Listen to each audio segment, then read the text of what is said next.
Ka-partners, ito yung gagawin natin, Diband, 40 inches. So ipakita natin sa inyo. Ang trouble nito ay wala siyang display.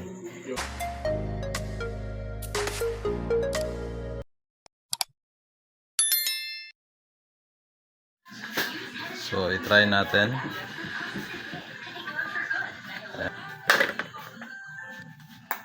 Ayan. Ang standby indicator. Pindutin natin yung power. Ayan, so wala. Napaka-itim.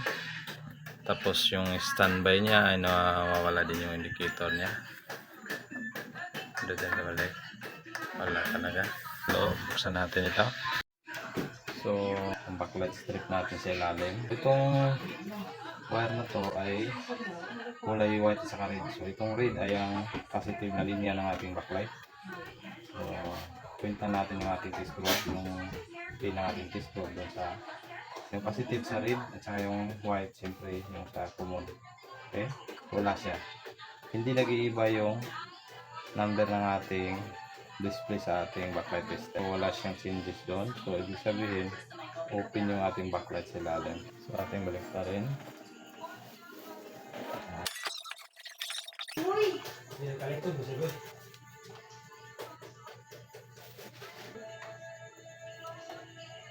So, dahan-dahan lang dahil napaka nipis ng panel. Pero,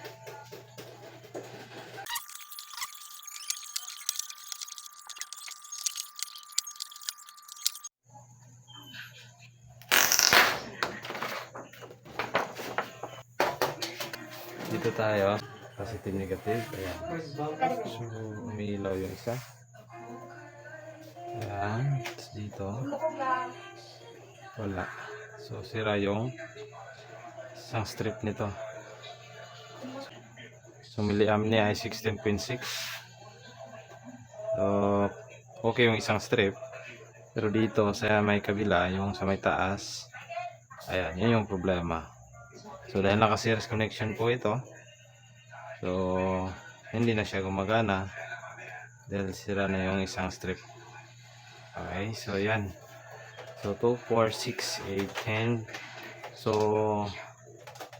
12 pieces na lead bridge yung kailangan natin dito. Okay. So, buo pa itong isang strip, pero kung magpapalitan tayo, buong backlight ay palitan natin lahat. Okay. So, ito, tanggalin na natin to. At saka ito. So, lahat na, palitan natin. So, importante din dito, bago natin tanggalin.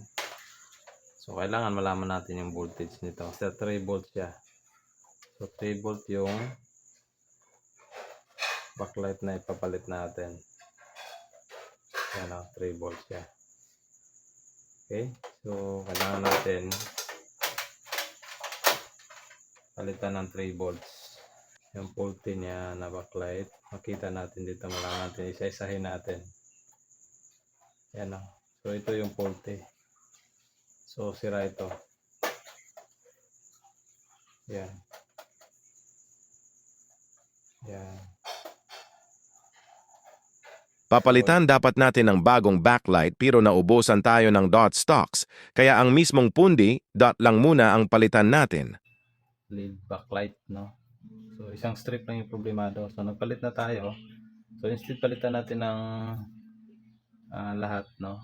Na bago. Pero, sure po tayo sa available na pamalit, no? So, hindi kasi pwedeng palitan to ng hindi pareho yung diffuser, no? Dapat concave din yung design.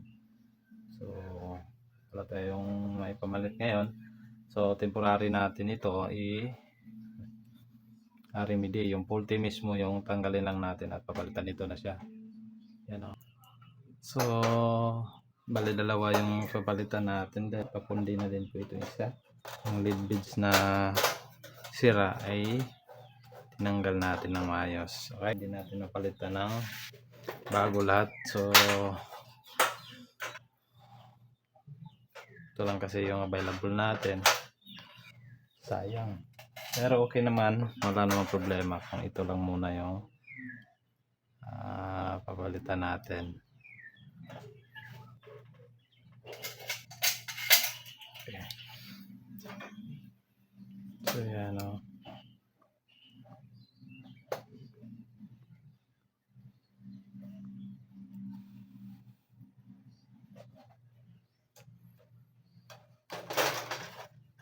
Ito yung sa positive side.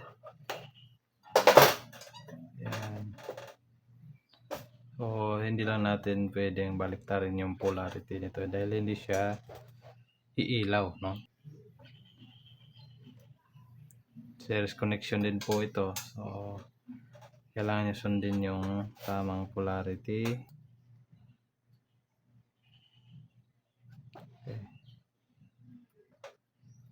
Okay. Yan o. So, 32. 32.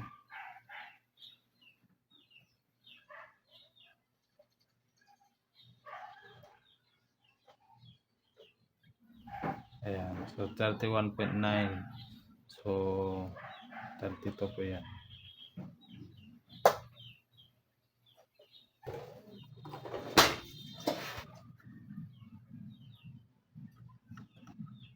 Dito. Para i-test natin. So, ito yung sensor niya. Okay. Ayan. Tapos plug natin.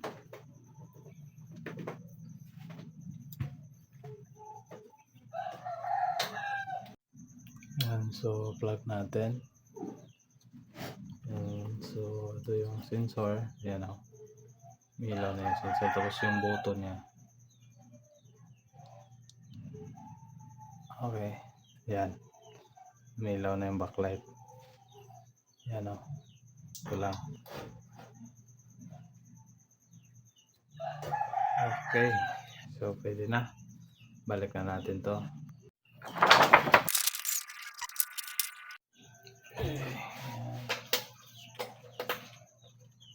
Okay.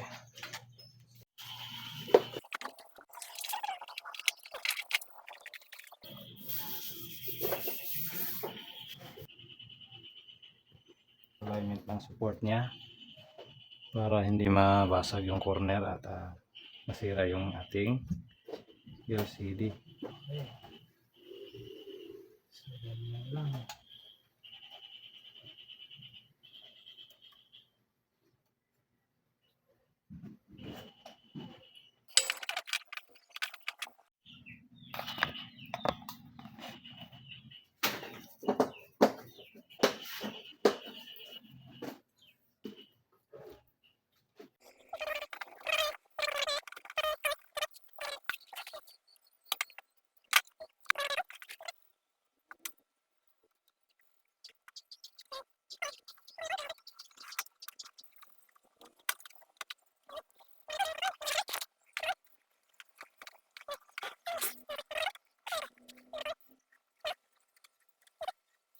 So ngayon, final test natin. So yan, may ilaw na yung indicator niya. Ayan o. Okay. So ayan, yan, malabas na yung Devant Smart. Okay. So, ayan, so nag-select na siya. So, ibig sabihin ay gumagana ng maayos yung ating Devant. So, maraming salamat. God bless. Bye-bye.